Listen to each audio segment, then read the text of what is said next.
show me kuya meswa my hinche. Whether you like it or not, you best why I hinche. What's the one I'm surrounded by troubles? You keep me safe. You oppose my angry enemies and save him by your power. You will do everything that you have promised. Lord, your love is eternal. Complete the work that you have begun. Yes.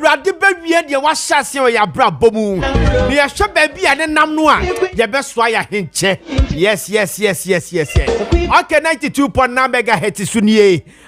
We are also live on the Kessben TV, DSTV channel 364, Go TV channel 121. Dr. George Owusu, monitoring and evaluation specialist Soko project. Also, Ababeke and Sawa Hasei. Yada the better can come up. Ye pe interviews ahodo sa mo be kai say ene clergy so edom ho agim Kessben Maakye galamsey expose na bae no say ye kwaye wie no ato atese Ghana ha ene obi e kabi na clergy so ede omo ho agim enche ne Bishop Dr. Samuel Noy Mensa member of the Apostolic Fathers preached Apostolic Fathers as also ebetwetwe enkomo ene okay eno sanity afei National Democratic Congress nyame adom ochina omede demonstration chenchereche ebehye so mo be kai say ene National Democratic Congress force say omuhia forensic audit for the register de beto aba on the 7th of December na omuni isi egusua eno mo so be demonstration Amagana for who say Omania brain. A demonstration no no all the regional capitals ewo omemu and also no yebetwe ho komo kakra owura banahine so baba betna se ni yediye atwa yi ye from nana propose but before that no ye ne Dr. George Owusu monitoring and evaluation specialist at the Masoko ebetwe komo tew best in the next 15 minutes dey anum dan komo we say tie ehia ye pa fi say yes say so who say nsuo yanko abodwe say ehia no was nsuo e de asi wudie ho na for yanko da no da na say de bia ne say ye fight na the root cause of every problem no and then you fighting not the symptoms anything Dr. George Owusu monitoring evaluation specialist at the Soko project ababeka yesa doc memo akwaba yeah. Welcome to Kessben. Thank you very much. Who your studio has say? Many yeah, what did you power? Studio no was welcome. Yeah, the radiasi pa. All right, catch what is Soko? Soko any day? You can say Soko na a tintin bi near 20 years. It's a Gulf of Guinea Northern Regions Social Cohesion Project. You can say Gulf of Guinea. Senior agent in Monohia, Epono, baby, a Ghana, you're joining Noah. I want to say countries will be in the border on that Gulf of Guinea. Now, a dose near Femum and 9, and I Sukui. At the same time, I have World Bank and the sponsors are project. Now, countries are in Yasukono, Ghana, Cote d'Ivoire, Togo, and Benin. Was in a border on the Gulf of Guinea. Now, the northern part of these countries, no problem. Your person is here. So okay, now here more northern part of Ghana, northern part of Togo, Cote d'Ivoire, near the no. Who say climate change? We must acquire no. A dini penya hopa. Who say in Sujiri, a penny a dino, go for much more. Now, and we are common with all the 4 countries or northern part. Now, I dear console a project to repair so see and only say, some problem you are making in our northern part. No, but say to travel no more Sahel. Once you Kubi Sahel, area for Sahel, no. Who countries visit Burkina Faso, Mali, Niger, to trust them Koso Hopa. And almost more Ghana, your north part, no. Even Burkina Faso, Utimu says to trust them, of course, and see, and here, a Bura or minimum. So, Munti, proactively, you see, I know. Oh, I see. Send a Beya, Mumma, Emeda, youth, no, and almost so sound of Ghana.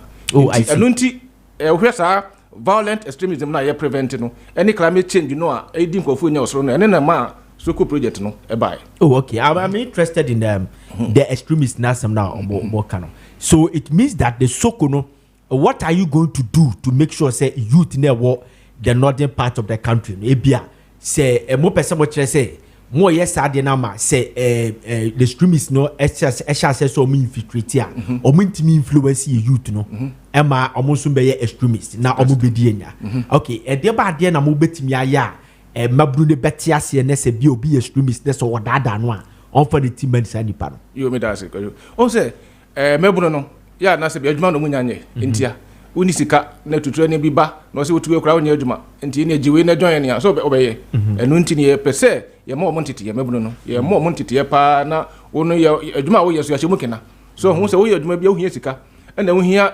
tools equipment ade be adwuma no nti soko make sure say ye sika be so o masne na tools nso de adwuma ye sada so de na entete ye nso a eso munya no de adwuma ni yie e manfa so ba so no ni nyina nso soko e de ma wo mo na no na kire no wo so bi ho no ti ni kroma na ni nka bo hu se school ni ho hospital ni ho ekwan ni ho ni ade tisa na tie dia soko e de sa ni ma we nyina e ba ho no na obabu no ti ho no wani aka obi ama me daada o ye friday bi social cohesion na social cohesion ni se o de nipakuo no e kan bom no nyina adwene aye bibia bom se na be ye omon tap entity nti ye nema ye community center ni ade ye building nyina no be kisho se ye ba bia youth no betumi akọfa adwene ade agro adwene bom se na be ya obi metimi e na ada wo mo nti adwuma ye de ma wo mo social infrastructure de mo economic infrastructure ni nyina no na e kan bom ama ye make sure se particularly communities e border other communities countries no say your border Togo border biso Côte d'Ivoire ni ade sa border si nyina no ye pese make sure say communities are e sa border ni nyina no ye de sa intervention ko so no money je no mutimi tina mo mem no bi amedada wo okay da na me tina se dia na chese ye borders no but listen to me we have over 40 entry and exit point in this country. And aside that, the major ones ne Elubo, Pagade no, and Lome. Sorry, Aflao. Okay. What about the others? That about that 39 now Akano. I also say immigration for and your towns are. And also so no more, but a major entry point. But the major entry point in the Elubo, the Aflao, the Paga, and the Kotoka International Airport. So what about the minor ones? No, what do you have for them? Sir, already immigration for any other security force. Maybe I okay can Lubo ni half a scene in here. Honum. Now yeah, no extremists no so him omu krompa no Burkina Faso ni sa amane Mali ni ade no nti ho ne target to omu so omu wan so ma be fast ha dia am say ho no there are other interventions am say government no ni before ye ho no so by ye dia ni dia ye hu say extreme violent extremists no Burkina Faso ni Mali ni Niger na on be fa ho abani nti no and already ye timi hu science bi say anon person mo rura sa nkro no paga ni sa hamili ni ade no the hunting na ye ni abra ye person strength in north no and the other areas now can them say about so e did more no and so to ma identify all right so hospitals no ne person e prevent you from and am kasa so no masa identify no ma moya e betimi ama youth no omani aka ho na omon travel by the south na ebia adwuma bia so omoye enuma omoye no ma hyehyɛ mu Canada amom na wo ka bibi say mo ye adwuma obi a omo sikasem amadwuma no mbe hyemu kena e de amom se de be ya omo obi ntimi fa bibi be influence omo package net say because minim say the extremists no so omo infiltrateness e bia omo dada enkwara no a enye one day wonder enye one day omo eye process ombe ya basika no anemu odu e be $200,000 $100,000 ebi kura $1 million omutimi fa group nipa bi a 3 bi no omudu omachi sa they give them $1 million say uhwe de aban kwakoye no a eya de a ebetimi ama se obi di sa sika dosopuo ne bedada sa youth na obetimi aka se no dabi okay so kwaju asma okay there ne kwa so me from Kofi preko is that na Kofi from Pong okay ene fancy dia na da kakra good na dia etienne say ya share that chesike bia to first year no krampa 2023 na $5 million I dey yes youth support no na you know say every year bia no you be increase no so because also the senior ka say one day wonder no e say make sure say every year bia no we start bibia now we build upon it you are learning lessons near there so enti over the 5 years I be project we need the at least be say $30 million there near the agu honum for youth support enko so no do hemu a yanto say groups yema emabunu no form groups any the adena ma o former individual so need to so discover individual sometimes no opekra kwa ade bi ani kwa say nkode ye but say group ni they hold them in check o man ka say nyina no kabum no mo ya de ba ko ma de no nanim so no enti no say ne wo kan wa dwena be say o sika $5 million ni $10 million ni de bia entimi enye hwe but ye sha say ye hu say eye bibi pa over time 5 years e be project ni de ye na hu say sakra aba ho e ma sa violent is ni say e betimi ewra ye mai mo na en na me ka say en na no kra say enye yan kwa na ye other partners are almost was ho almost ye do hemu a say ne wo ka no ye ntimi nka say yan kwa na yesika no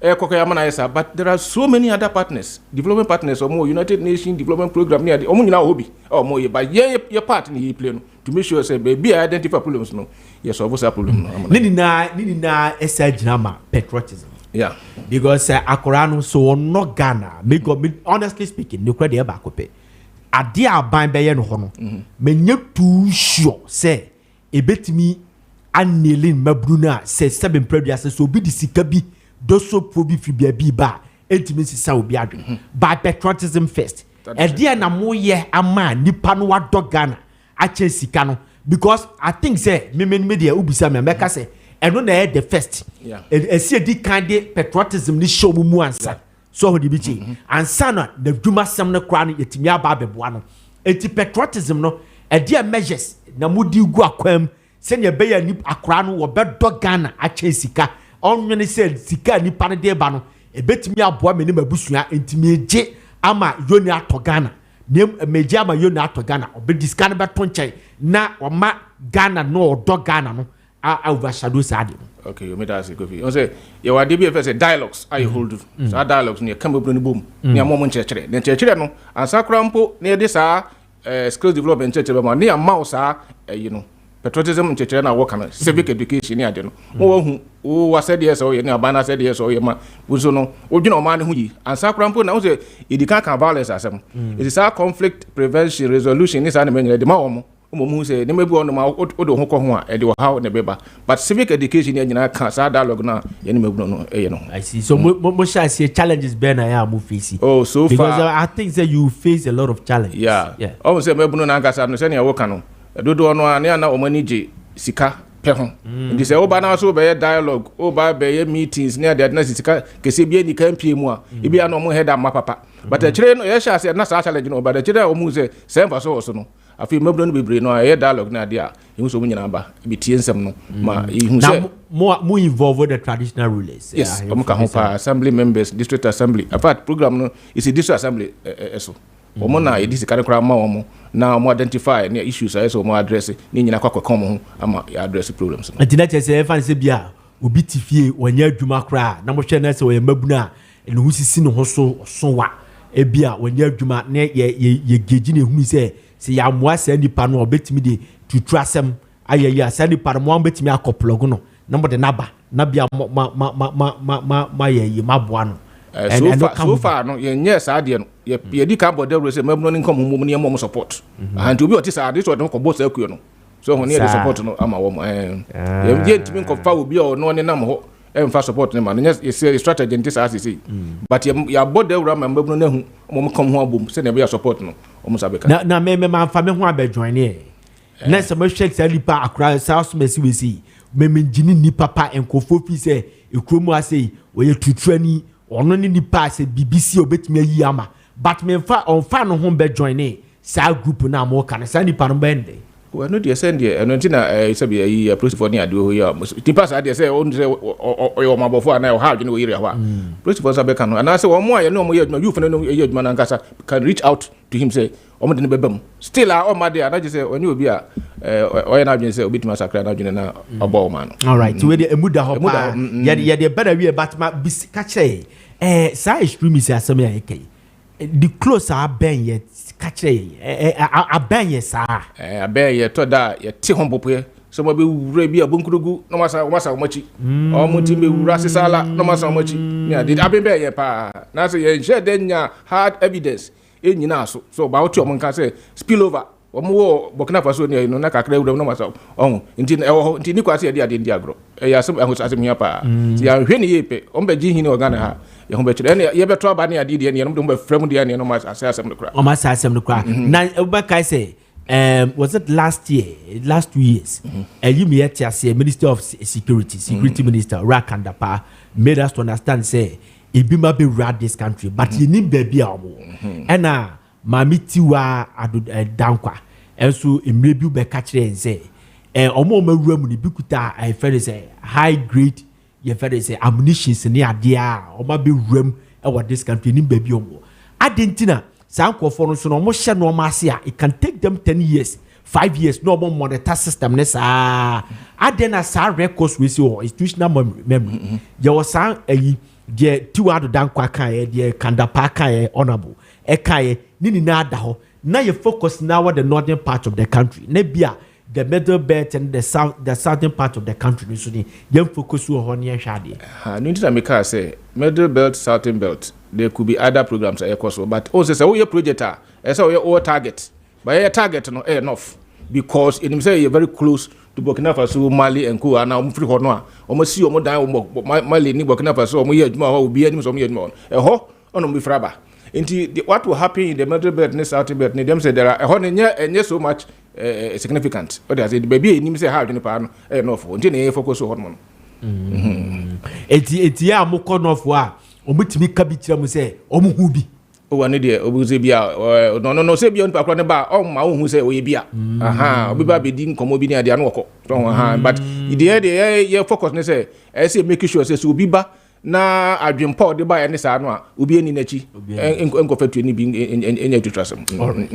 eti ye de ba na wie ye na ede na be ka che Ghana for se be ye beda ye ho so and the northern part of the country baby am ye sa project no se ne be ya on be embrace ye fene say project ya ma shasi kabibi factory mo we are live on DSTV channel 364 Go TV channel 131 and a Kessben TV kabibi factory am say soko de okosoro am friend game changer to ho bia hu soko ade no from game changer je say e din sacrifice do bia ba ho no ani kan aba ho ama we support e di ma youth any social infrastructure e di ma wo mo a otu sa dane no of nani na over 5 years aye ba be de Kofi I'm say 5 years ni dura me ba be so nsa ne akọ no fo 2 years kra so abra no mo sakra ya me ba no fo but I hope say we bipartisan we enye enye aban so na hyemwachi na bi e beto aba ena e bi opese odisika enticing kra bi and I say be another part of the country no where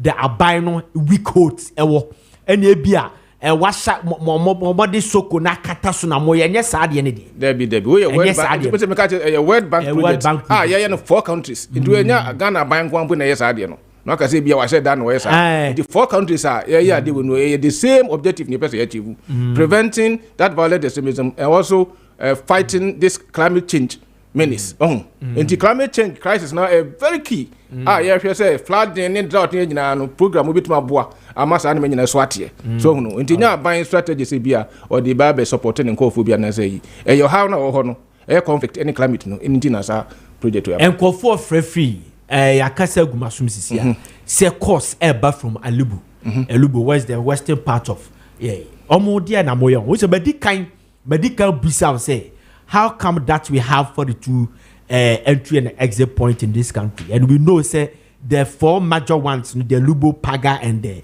Aflao and Kotoka International Airport mo focusing now the northern part of the country but the extremists you see and come here dini na omuti dia me ko atase etie bia baby a wadwene be wo no na omagebo then they go to the other side that's what I'm saying is that let me busa that question now but this say course na say eba from Alubu what is the program no ma factor Kofi mintimi nka Alubu program o say bi kan say we 5 northern regions no na oti na program no ye wo ho enti dey happy we Alubu no dey me fi say o say immigration for no omo strategy omo so dey deal with those problems they want south no so enti ho no dey mintimi nka asem kese ho no sa but north dey oba ho a ye strategy no I dey make sure say spread of extremism na Emma Ghana no dey and ye no hopa and ye die na modam na so the modam na ye immigration for all the security forces no we are in league to make sure say and also ade me catch say nye yankwa na ye any partners be bring make sure say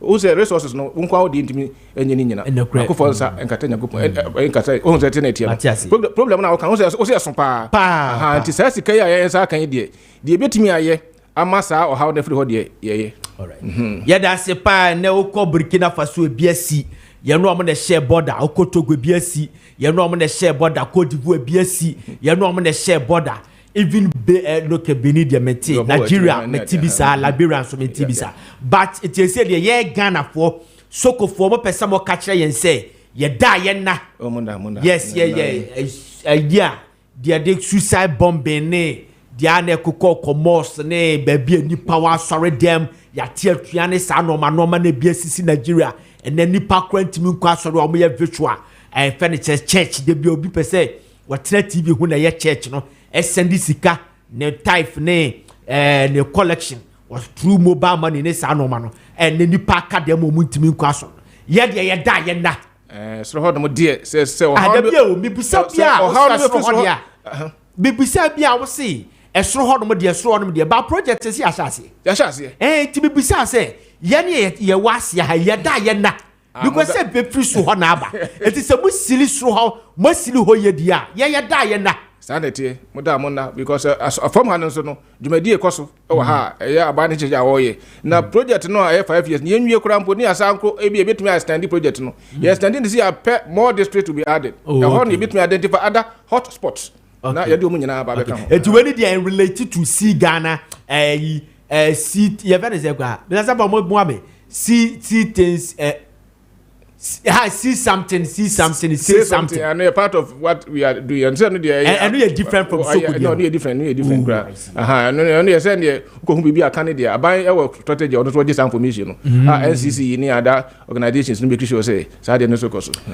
All right, yeah, that's it. Dr. George Owusu, a monitoring evaluation specialist, Soko project. Was he a dying na? Doc, you better was say another petika bibi. Fatcher Ghana for my mama just 30 seconds or 40 seconds. The faka bibi, a fatcher Ghana for the chobusia for Nianko. You was for Madam say, Akonya Wisaba, Maba Kessben FM. Say, by me who say, sending Shanity no, also agent and also. Now, Maakye Ghana food, na sir. Jumedi a yesu yedi e wo soro no ye de boa aban ne nyuma odi nyina ne say sa violent extremism ne de ye de be ne esia no na afi sa climate change ne ma ekoso ho how a e ma akuafo dua ne ma emba ne ade nyina no nyina project we e boa na afi yetimi aboa so ama social economic infrastructure so ye de akogusro ho ama nipa ne age atena ho so obi sa mi nya hospital nko mi nya school nko ne ade nyina no project ne mi kisho say sa ne me nyina e ba nti de ade Soko no aba sebe dane o mine 530 achievements so far infrastructure ye dey am ne nipa sa youth ni women na me kan was over 24,000 people have been supported. Wow. Enti no utimu say enya agro ene yedi so hu aha ti yenwie no na nipa o mo ankasa benefit from ade we say no ene bibribi kwa so yeah. All right, so doc ye better CP nyankopon shiraw da sene ye me so say da sene ye omu a ye be se hia bi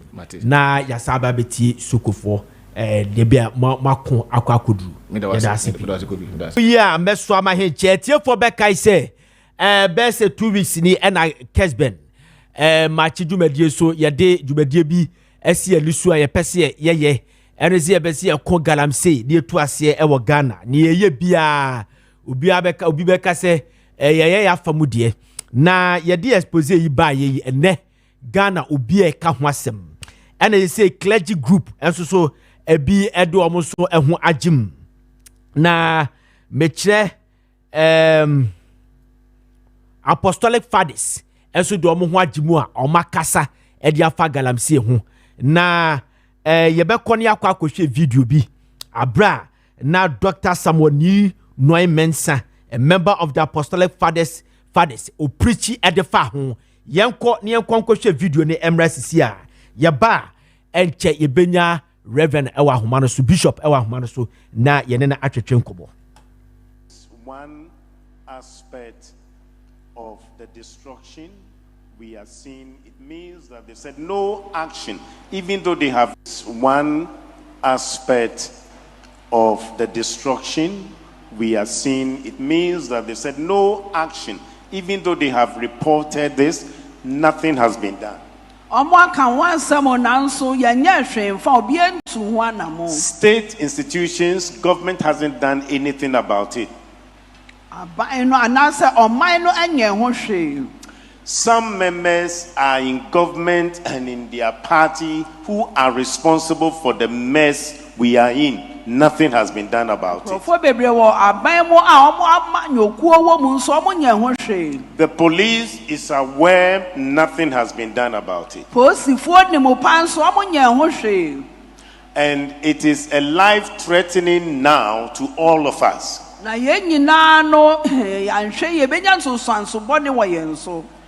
We will show you a second video where Chinese who have come from their country have also joined to destroy our land, destroy our waters, take the gold and take it to their country. If they did that in their country, they will be slaughtered, they will be killed by firing squad. Chinese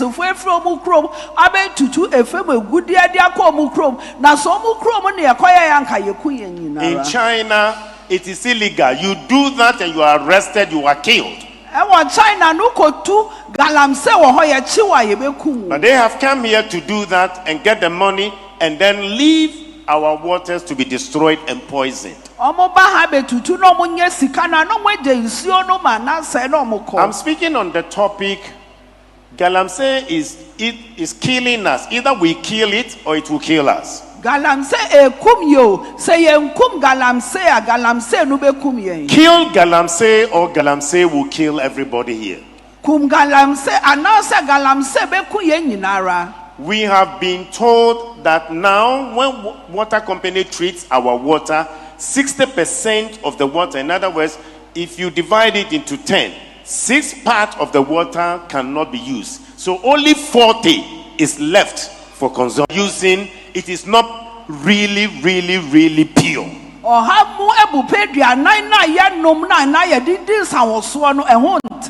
Therefore, whatever we are now taking in, whether our food or everything, we are all at risk. Now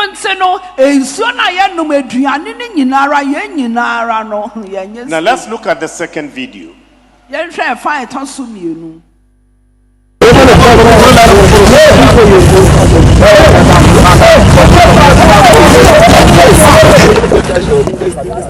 Let's go. I gotta hurry up. You think we will leave you? We won't leave you. We are not scared. If I'm scared, do you think I'll come here? Yeah? Move. We have arrested them. We'll hand them over to the divisional police. And you should tell us they will show us their work permits, their documentation, the mining lease, their resident permits, and all. Immigration document. They will have to provide it. To the government of Ghana. They are on it. Almost say forest. This is the Tano Numere forest. One diverting Suone, which is the Tano River. And Womushim and Womutu. They are doing what they want to. Pantuso. This is the main bridge. The main bridge. A separate our win. Okay. Now this is the level of destruction. China for you. Sir. We are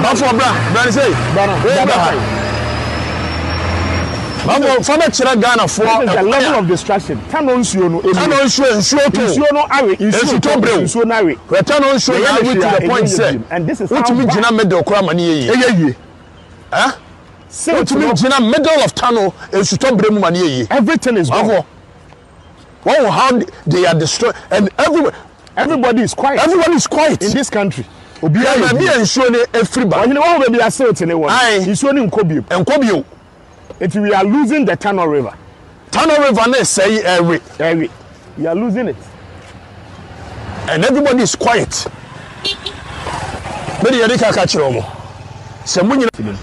We have officially come here Mene Minia Katechi Frifa to hand them over to the Asenkregwa Divisional Police Command. Now the due processes, omo legal document, omo deti her as Chinese, omo resident permit, omo work permit, reason ti omo waha, any omo mining lease, forest entry permit in tia omo kora forest mua, omo 2 year forest in Eguno. We are handing them over to the police. We expect, say, as from today, investigations will begin. And as well, and behind these people, and that is what we are on the lookout for. Ma yenamasi, ye go inside, me hand you over officially to the police. We will report back to you. Stay with us. Let's go. There were chiefs that gave them the permission to go to. Immigration gave them permit to come to Ghana. And people gave them opportunity to go to that territory to mine. And these are Chinese. They can't do that in their country. But they are doing it here. Because government is sleeping. State institutions are sleeping. All right. That was the chairman of the board of trustees of the Full Gospel Church International, Bishop Dr. Samuel Nui Mensa. And when we say oh TV no suna or de galamsey edu asore dem na ochirem e de kire asore mano na yawo doc yawo doc ewo ahoma no so ye ne betwetwe komo doc memo achi doc machi o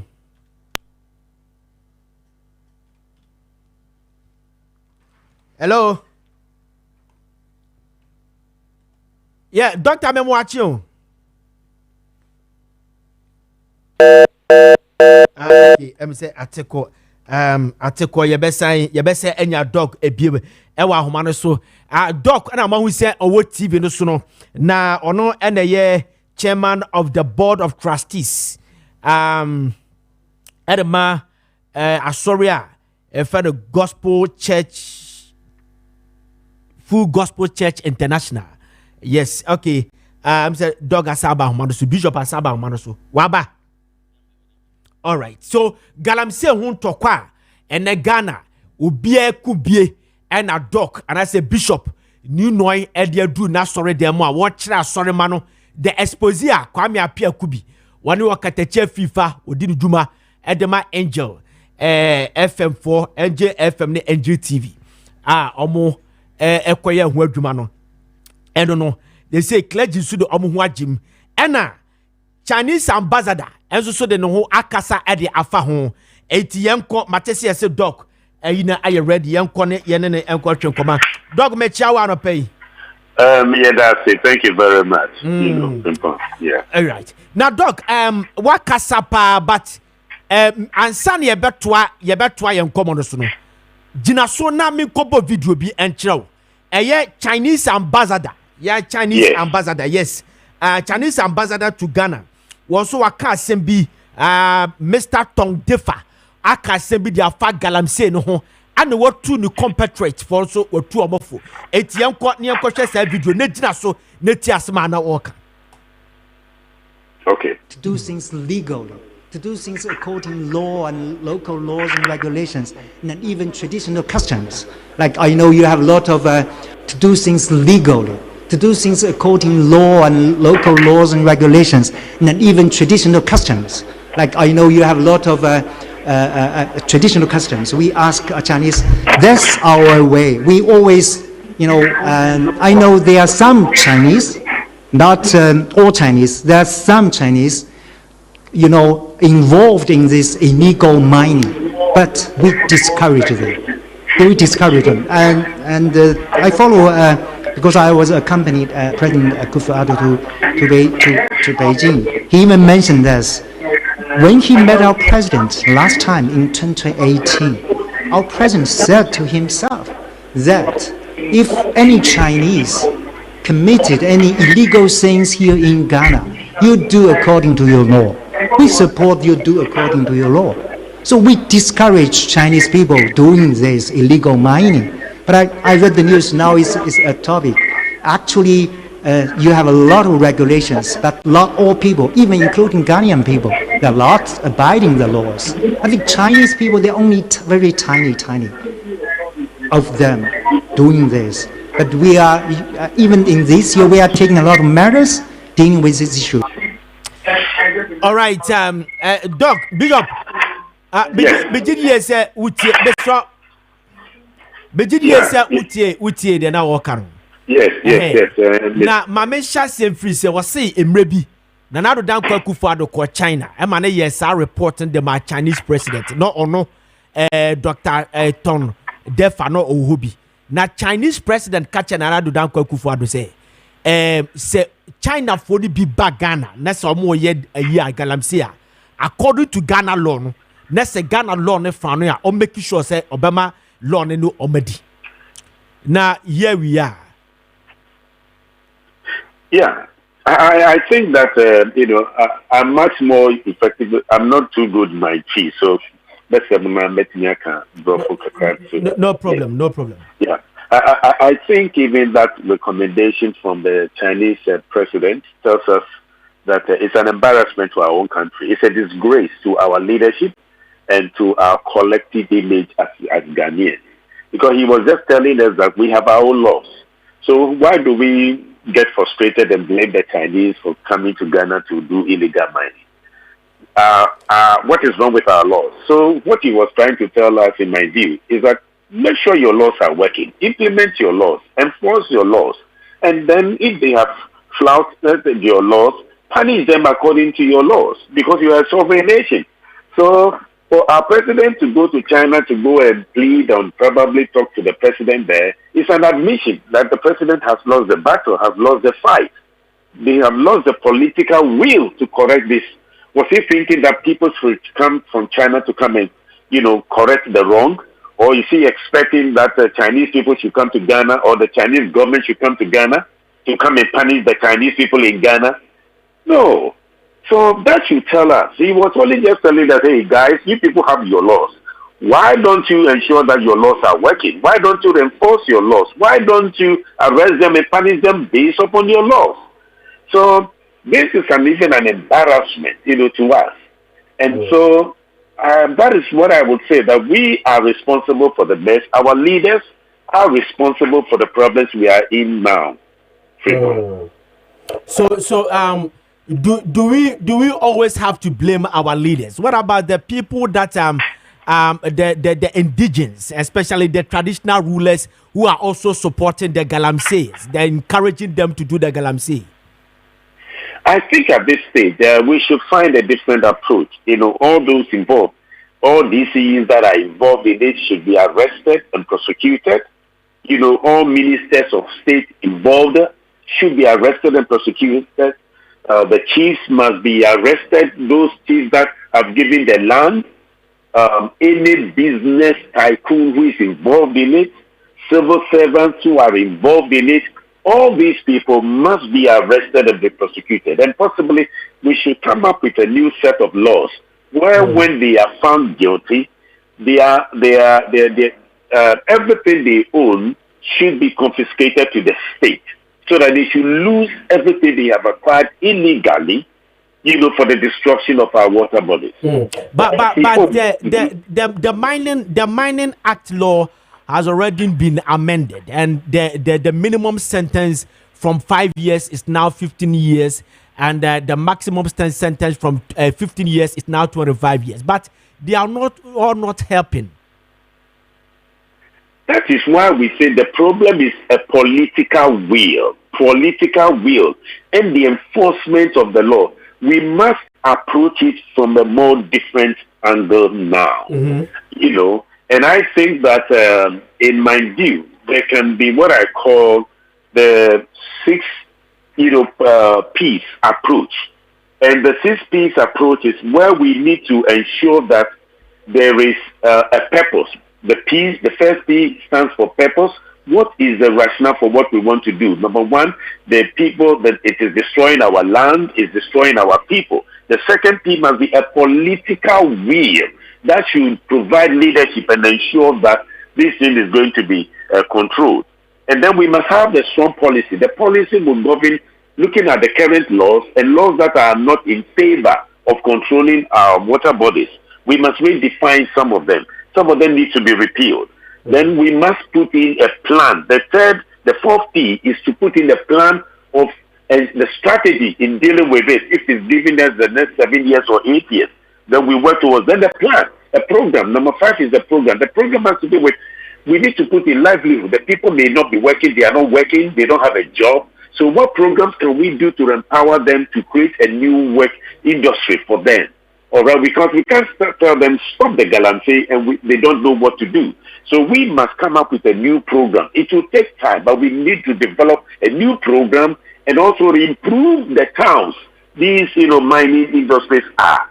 Because sometimes you go to some of these areas, Takwa or Boise and some of these villages that are mining, you realize that they don't have quality schools, quality education, quality health facilities, yet they are producing the gold for us. We need to have a new program that will improve their lives and the community they live in. And then the 6P is partnership. It will call for every person. In other words, it will call for all key stakeholders that needs to be put together. The traditional leaders, faith-based organization, civil society, TUC, well-organized group to now manage the reconstruction of our water bodies and the destruction of our land. So I think that it must be a new approach. We must also possibly set up a galamsey destruction, fund, restoration fund, so that when these people who are persecuted are jailed, they will confiscate all that they have acquired, sell their property, use the money to reclaim our land. You are talking about the political will that we don't have. Since we have a lot of politicians involved in this galamsey business, do you think that even if the government changes, can we still crack the whip? Can we still go by this political will to fight this menace? No, I think if we form a very strong body, interministerial body or any body, Bishop, you have already done that. We have done this interministerial body thing. We have set about 3 times, and just last week there's this 5-member committee now. Led by the security minister himself, Mr. Kandapa, and if aside that, we have had about 3 this interministerial committee. It did not help. Apart from that, we have also had these drones, 200 drones that the government acquired, that cost this country $3 million. Plus the speed boats, one is $150,000. All these programs and pushing money into fighting this galamsey. This interministerial committee setting up, people taking allowance, the per diem meetings or upon meetings. But we are still in the ground zero. We are still in the ABCD. So it appears from your presentation, it appears that the battle is a losing battle. That is what I want to say. That's what I want to say. But I have that's what I want to say. That can't we say that we have lost the battle? So we need to map another strategy. Yes, that battle has failed. So we need to develop a new strategy. Okay, that one I agree. We need to develop. So it's not going to be the business as usual. It shouldn't be business as usual. We need to develop a new strategy, form a different agency, anti-corruption agency that will provide oversight, as a task force against these destruction of our water bodies. So it should be a renewed approach, not the same group of people. And we must now have that political will with a kind of, we need also to amend our laws. If the people who are found, culpable and convicted, we cannot confiscate their assets. We must introduce that aspect of the law, that all that they have acquired under the illegal galamsey, they will forfeit these assets. You see, when you make it unattractive, and then we are able to jail one or two of these top, kingpins in it will send a strong signal to the nation that we are in to deal with this. Because as others are saying, galamsey is now a terrorist attack. Galamsey is now a genocide, and we need to now look at it that this approach of galamsey, the intention is to wipe the 30 million people in Ghana. So whoever is involved in it must be treated as the enemy of the state and must be treated as a terrorist. And we must go for them, and government must go for them. So the approach must be different. We are not calling for the same old system in dealing with it, because that same old system has totally failed. And the Minister for Natural Water Resources has really lost the battle. He has lost ideas. He doesn't seem to know what he now wants to do. So we must now, the president must speak under this condition, and then assure the nation that he's going to develop a new approach, and then put in this new oversight committee who can work effectively into the new government, and then they will come up with a well strategy and a plan in fighting this for the next 10 years or 7 years to make sure we can reclaim our land. Bishop, the constitution of this country says that nobody shall deprive one of his life. And deliberately, he used the word deliberately. So I'm asking that the people that are using chemicals, polluting our water bodies, and people are contracting a lot of diseases. I mean, cancer, rashes, and these deadly diseases. Contracting these deadly diseases by, consuming these rivers or these water bodies. Now, tell us, people are calling for this capital punishment for the galamsey menace. Do you agree with them? Do you go back with them? If we can introduce that into our law, that can help who's under this galamsey thing. Once they are found guilty, well, either you give them a life sentence, and then, like I said, excuse me, then confiscate all that they have acquired. Maybe put them into jail for life. They should lose everything they have acquired under this galamsey operation. I think that will be a strong message. But they are taking people's life. They are taking lives. And that is a deliberate. They are taking lives. Yeah, but this is debatable. Well, in China, they will kill you. They will kill you. Yeah, that's the Yanzi law. Yeah, but I am only just saying that my position or my recommendation is that we should redefine, amend the laws, make sure that they will lose everything and they will go to jail for life. So going to jail for life is just the same like being killed. Or facing life, the death sentences. It may be the same like facing death sentences. But once they are losing everything, then we will use their resources to repair all the damages that they have done against the country. But there is a law in the China calls for death sentence if you are caught in an illegal mining. I watched it from your sermon. You are even using it as a precedent. That the Yanzu law in China calls for a death sentence. Can't we do the same thing here to discourage people from doing the galamsey? Well, I guess it's possible, but again, I'm not too sure how well everybody will accept that, or probably our lawmakers will accept that. Just to deter them. Well, I agree, but again, for me, I am proposing a life sentence may be equal to a death sentence, and then be confiscating everything they have acquired. So I guess we should leave it to Parliament and let them decide and see. And then maybe if majority of Ghanaians think that, well, we should go in for a death punishment, well, so be it then. So will you call for the resignation of the sector minister as you were talking about the political will, because under his administrative belt that we acquired these 200 drones, and of course this speedboats, we have spent a lot, and all these monies are going through his office, and we are still in the ABCD. Why is it that it has to take 2 journalists to arrest these Chinese people, but the sector minister is there with the drones? Where are the drones? The drones are still there.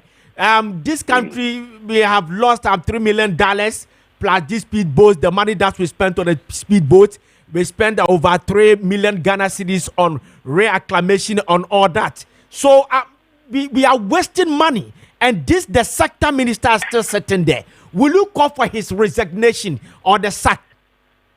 Yeah, first of all, I would like to excuse me, congratulate Kessben FM and TV for this expose and for what they have done as citizens. They took it upon themselves to go out there and help to expose this. Plus, some few other documentaries that we know which is circulating now. As for the Honorable Minister, Mr. Samuel Abujinako, he should have resigned since yesterday. He should have resigned a long time ago. And he has lost the will to provide leadership. He has run out of ideas, and he should just resign. And his resignation should have taken effect since yesterday. So what that I'm just saying is that he has no business being in that office providing any leadership, because he has run out of ideas. And so yes, I agree. He should step down immediately. And either the people will have to make him step down and force him to step down, and then put pressure on the president, because the president is sleeping. The president has gone to sleep, and he's still the president of Ghana, so far as he has 3 more months ahead of him. And so the pressure must be mounted on him to really call the place, declare a state of emergency, as it has been requested, declare a state of emergency, and then declare, get the military to go there and then begin to stop the spread of the further destruction of our water bodies, which at the end of the day, we are all at risk. Well, we are speaking with Dr. Bishop Dr. Samuel Noy Mensah, a member of the Apostolic Fathers in this country, and also the chairman of the board of trustees of the Full Gospel Church International. Rev, let's continue. Let's go to our traditional rulers. Recently, was it last week or so, Otumfuo Seitu to the second Asantehene stood up 3 chiefs over this galamsey issue, and according to him, he read it from Chronicle newspaper and contracted the NIB, National Investigative Bureau, for them to monitor and investigate if those chiefs were doing galamsey for sure. And it appeared that they were truly doing galamsey, and based on this, he destood them. Now tell us, what do you think that our traditional rulers, do we have a specific or a special role for them that can help to fight this canker? Well, I think we will applaud Otumfuo Seitu the second. He has provided strong leadership. He has shown the way, the authority to ensure that he has been able to distill 2 of his chiefs because they were found involved in galamsey. And I think that was a great mark of great leadership. He has demonstrated and he's shown us the way that it can be done, it can be stopped. And so I think that traditional leaders who are actively fighting against this galamsey can be brought on board. Like I said, this partnership approach, it should involve all relevant key stakeholders who are patriotic. So that will involve faith-based organizations, traditional leaders, some members from the TUC, Bar Association, some of the professional bodies. They will have to form what we will probably call an agency, okay, that will deal with this particular thing. So I guess that it is a good thing that the traditional leaders, those who are fighting it, are doing. And when we constitute a body to fight against this, they cannot be included in that. So the National House of Chiefs, can we also give them a role? Because the other time I was, on opinion that some of the paramount chiefs are also involved in the galamsey business, and some of the paramount chiefs under their paramounts, people are mining illegally. So can this House of Chiefs also come out with something that can reduce some of the chiefs that are galamsey being held in their various towns? Like, for example, I don't know if I put my question well. What I'm trying to say is that can the National House of Chiefs reduce, or let's say me, I'm a paramount chief, and I'm on the National House of Chiefs. I'm the National House of Chiefs. Can the National House of Chiefs say that because the galamsey is in your area, you are not able to fight it, and we also, per our investigation, we are also concluded that you are also involved in galamsey. So in this case, we are taking you off from the National House of Chiefs and reduce you. Can we also do that? Because I think that every aspect of our lives have to be involved. I agree. We must look at this whole thing holistically. It can't be hit and run.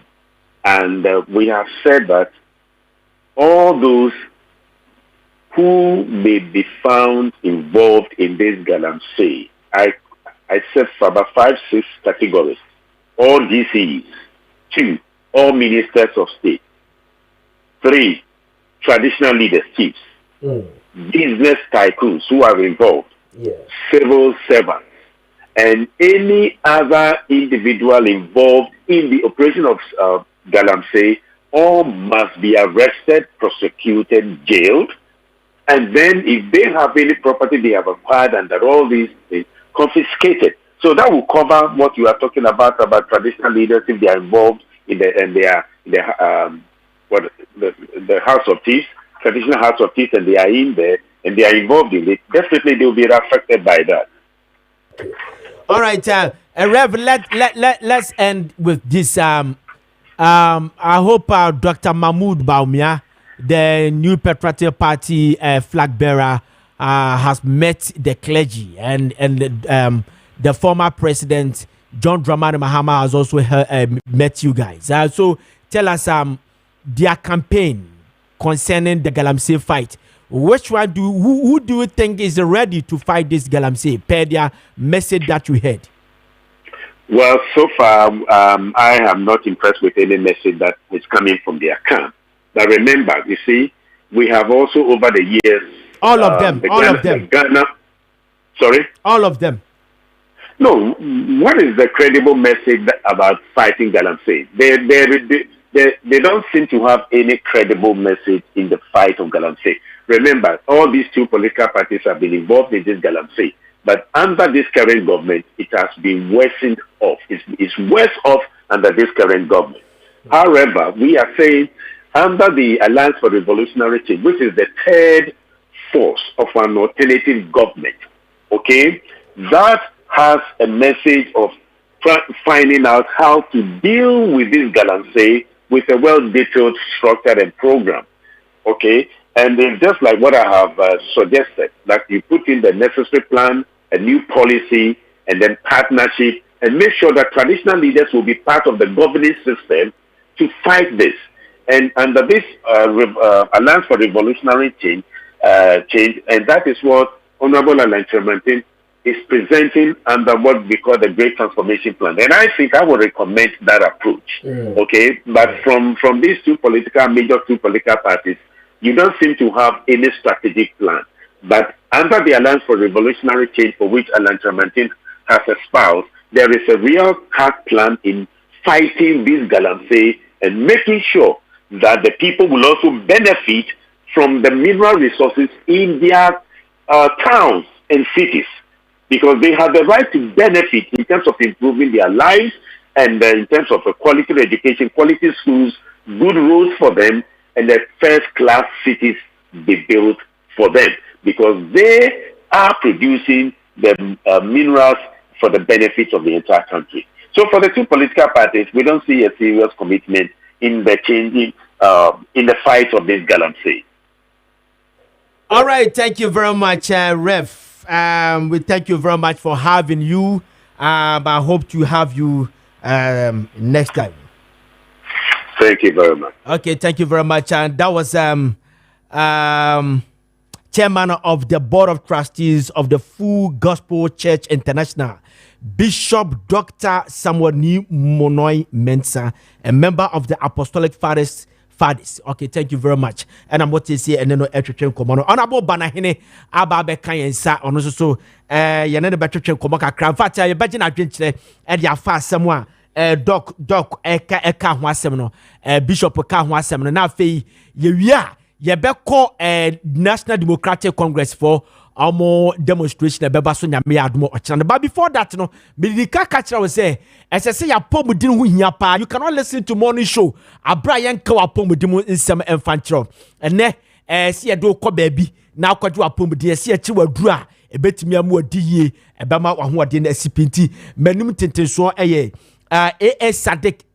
Sadik a heba for an Ababe Kayensa. Ababe Kayensa, Doc Aba, a dog Aquaba. Mr. Speaker. Mr. If I'm not from Pozia. That be somebody my catcher will say. You come Rasha Fee. Now Rasha Chairman in New Horn. Oh, yeah. You refer as speaker. I fed deputy speaker. Timpa Wakasi at the show. And the to wood in Indian now. Whoa. What yes, it is a refer to speaker. On your bonnet crab. I like your polo shirt. No, it's not polo shirt. And your polo, but F, Papa. Me that's you don't even know the brand, but F. Oh, yes. And what the master was saying. Yeah, Chagana phone you now. Miss our boy down hand on my family, Archbishop. Yeah, Rade. Archbishop Duncan Williams. Papa, baby will be a chacha or pa. Dog Bianco. Yo, ya Chagana phone you now. And then see a Jordan, a sheer view. Na come here say, a do Jordan say, yeah. Say the Ghana for jet to what yes, say. A packers ye so. A ha and a pomdi home common in Papa Muno. A war. Na a Jordan yes, yes, ya show bo. Say, Wapomudeno. Ye be fa near Bohobain, near her swammer, and put your way busy, said the Crana for Wapomudeno. A say, Sadik, Herba sentence. A hunim. A son said, Yen and Yanko pointed him dear Amaya. Ye num him dear quaso. Exercise in Nubra any high at the Sao Yadie. Na Sadik Herba Center. Obaya Kachia. A Nubran Lutaya Sasa at the Sa Yadianom. Nia Yadimawa. William Encounter. Cedro Crona so. Ye beg to me assign Asasemu. Ama far. William Becount. Sadik Herba Center. Young Kwa Anna, you win him dear. Yadinu Bram. And time. Esa Yadia.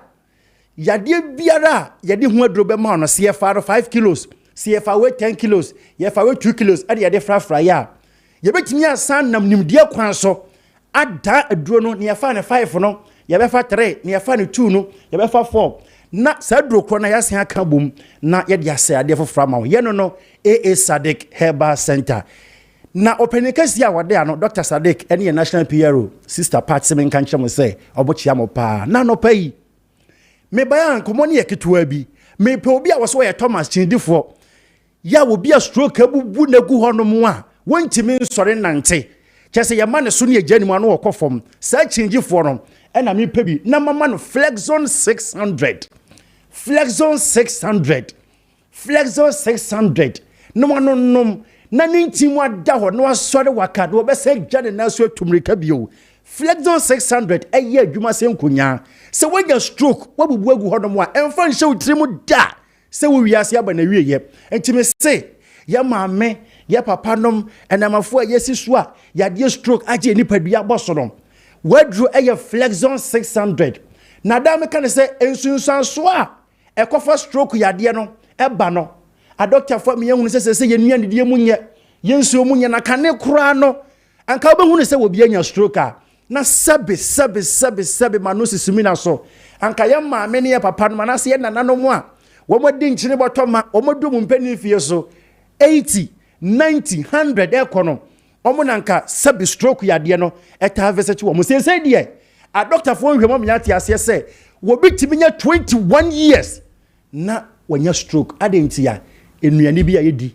ensuo bi a yenom ensa bi a yedom koyemu enya de eboa nipadua no na sansunsun we bi aba wo so a adura me kan for dia ma Flexon 600 Flexon 600 so when you stroke dada Flexon 600 the bottle kesi ekita me no mo 9 pe eto aso na entie mu asisi a emoja ntimi nimu afrusa na yie odwin a ensiso oso usum se ya won fere okasa hu ni se wado tia ko benkum na se echia ba nifa wo fan edudu wo na mana wo kwa afanse da de bi hye obotom onan wo de pem fam se ya won fele onan se timi hye wo se ne ya ye de jasrama gu ode onan si so no ebi kwa timi ka ko wiewie se ya to na duro da bi stroke ya de na ebo kokko na asekire nyina ne se enti na wo se mu da ho ema moja ene mframa edi mu afrusa ne yema ebi kwa adwene ma ho dwen sisi no enti ni masisi na sebe gotampo emusi a ye to akasha ne de atwimu na wonti musi a ede ne de twim eye Flexon 600 Flexon 600 enti wonya stroke dada bottle we nom na to aso manyanyo ye na duro we enyanyo na se onum bottle na to aso na se stroke no obekoso atra ni paduam a ye behwe bobo ho ban e support immune system no e boost immune system ti entra okra ma yade ye mansa to besi fie ye nom na nopa anyum na nwumre wodidi wi a na wanom eye Flexon 600 Flexon 600 ye dry your friend no elephant herbal mixture elephant herbal mixture sa wo hwe me TV so a obehunu say na tie wo hwe me Facebook a say na tie elephant herbal mixture no ene sadek powder ene nam wo mu dwumadi omudi nyina ne say koko atreni padua so atreni padua mu ache edi di padua nya no eno ena elephant herbal mixture ne sadek powder no ekutia say woni padua mu say wo hunamani watra wo so 10 years 20 years elephant herbal mixture be yi na free hododo sadek powder be di wasema ma dodo eno so ye adura ne nom enye den ma won sanka bi doctor for me ati asese ye koko ba ko bi a ye friend hemorrhoid sabi manu sisimi na so fifi ye kokobum na afifi kokobum ni na mo se otwadi amponyankopon no wanye ne se ene ye ntrenti no abrebia be kwa jana bia so no na apai na di moja na nam sadia ye wo haw ema wo yi nipa mako edugina ho no mo a emu nan de minso feren kan meka se saya de wono mo bi na ultimate chance sorry na sabi akonya wote so na eso afọ enam koko nti kwabra ne timedi nsahye na ni ase kotwo wanya da kro wani be firi ato wanya la ka obi beti aso koko nti kwabra ne timi kwan ne minimu ku ohwe de e bonko an wo hu na ni so ye ni wisi ma won sanka elephant herbal mixture ene sadek powder ni bi afa ye nuanom ma koko sisi ni padua ni koko no ebetimi pie papa ebetimi fu abeben nyina nya be ne se wunya sadek powder ni bia hwe bi gu ade so fanso kakra fra afa pasawa ne fa tare koko ne so nya pie ni padua ni no fa tare so ne pa ade kyekere so enya me ne pa won wan no na koko na tuse ho ya tu amanfo da de tu amanfo de da wo ho dansedie da afa won so a koko na ya hamro no e hye to abribia be kwa jana bia so a na apai no bomodia pe sadek powder ni bi nefa yusu efa fasa wa nefa twetwa me ma wo 3 weeks pe koko no se betu se bemem e ho sanche de e free elephant herbal mixture and sadek powder yen na yade edro ye friend elephant ointment ba ye owura fia me kai o elephant ointment over 30 years in you know yen ene yade elephant ointment ba ye enso to na nsan ni wada ne kusukuku no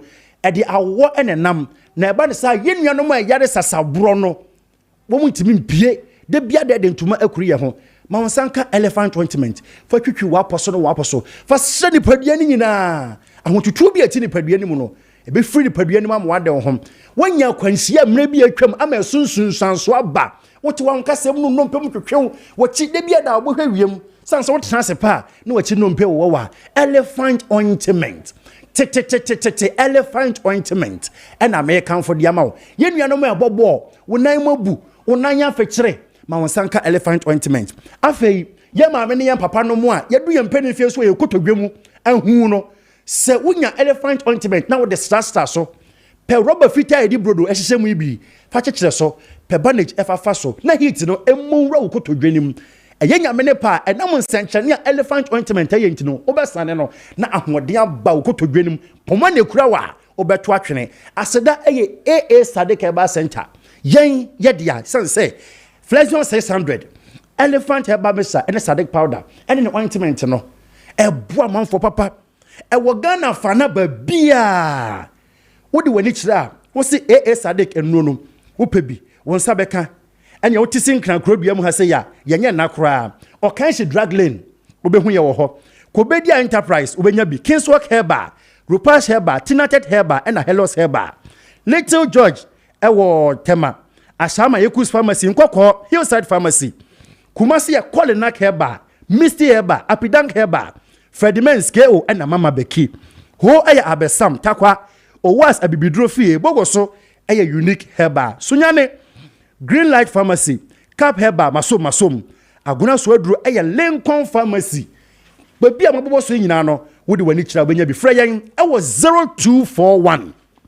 53 511 0241 53 511 and I say 0557 99 77 97 0557 99 77 97 yenua no mo ampese mutundo so po kuma sene mpotam nyina no mo mframa mabeki e was 02447 50 510 02447 50 510 so betra ho ama stroke ya diaje ni padua boso de entwenansa ma monsanka Flexon 600 afese kokodia eye elephant herba mesa ene Sadik powder na one person dia eye elephant ointment ya fatu ho se adwoda bia no apankesie ya cheso wapomudi nti ti se adomdom ye ne a na wotwese ne no ye besan hia ya kra mu nyina. All right, doc ye da sepa Sadik herba for mate se omode ababe gudu kopene bito nane apomudene uni apomudene a wo sika da makra wani nje eda eti herba for ye da mo asepa honorable banahina atnase but before that no yenhwe ya answer me kuipa meso ma henche Dreams Fertility Clinic for some cultural say unu obi a awo ho aye de ama wo ye oba na se wo ye bema na wo ye oba de na se wato adi wo se bra se wo de anantia enkoyi wo se bra ne ye betene te e de amount. Yeah, we offer holistic and 100% organic treatment for couples who are seeking to be a parent and are struggling with the fertility and reproduction issues. Just so bia moya wofo anase moya warefo a majira mo ho a mo pese mo peba na sumunya bi no Dreams Fertility for so omoba ba besua wo ama wawo no atibia aba wase unexplained infertility the cheche mu kura nye ye block fallopian tubes and also ya ho adwuma unsuccessful IVF fibroid cyst obi o ha fibroid danium and no ka hu bi enama ontimi anyinsen irregular menstrual cycle and afi miscarriage onyum unyinsen and afi na say unyinsen afi na say irregular menstrual cycle obi o hono mo a bredu nukura say esenka bia obu nsa na aba eno no de bia na ekoba sa eno no enikwa say yesa period pains afi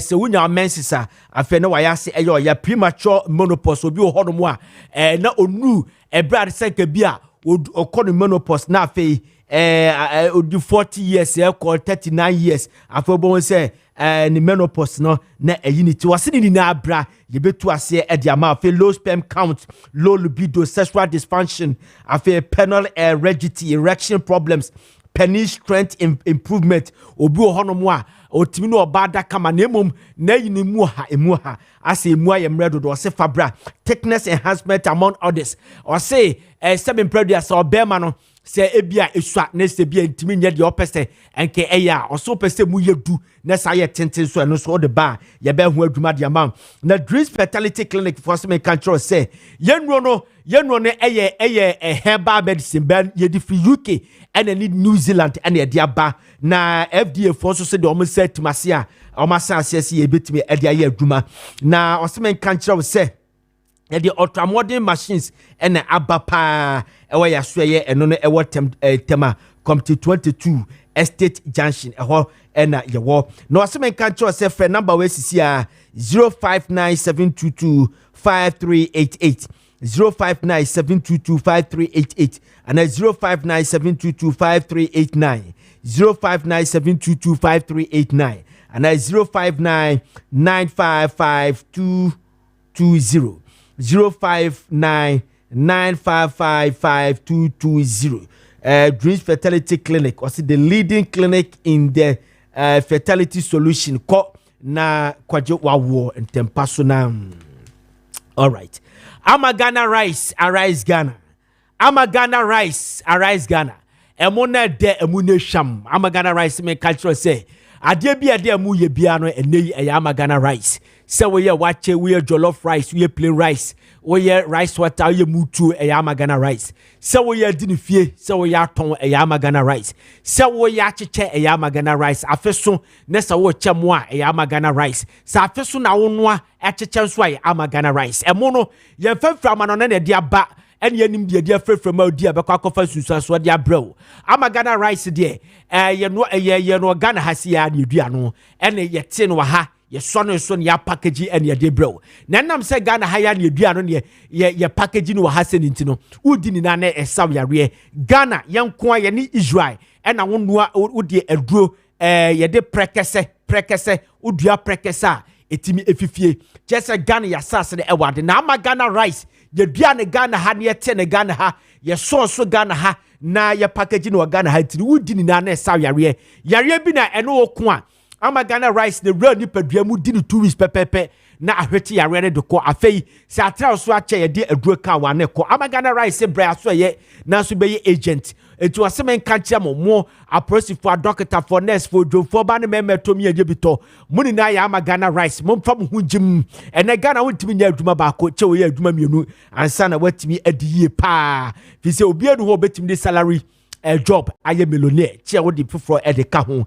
enti Amagana rice bra ya so ye fa kusi kuba bi bra beto ya so ye be ma mu no bi akwa akoton 2 weeks pepepe mo no be sa esa fa bra na fanfa so ne sa beje fufro e kokoton Fred number we sisi a na no mu dinkita ho number is 05370 29464 05370294464 and I say 02076766197 02076766197 Amagana rice arise Ghana here chia kwanya ye wala pass ye wo Ecobank building no baby atina edefa Accra car no and I say circle car no uche woni ehwa beka no wo hwa won sabonkum so a opeja uti kakra bi sabon say Amagana rice ho ene wo and I say La Paz police station dodo na afa no container police station wo hwa chia kwanya ho ena abehu Amagana rice Bayport fixed deposit is here Bayport the whole sika kraba papa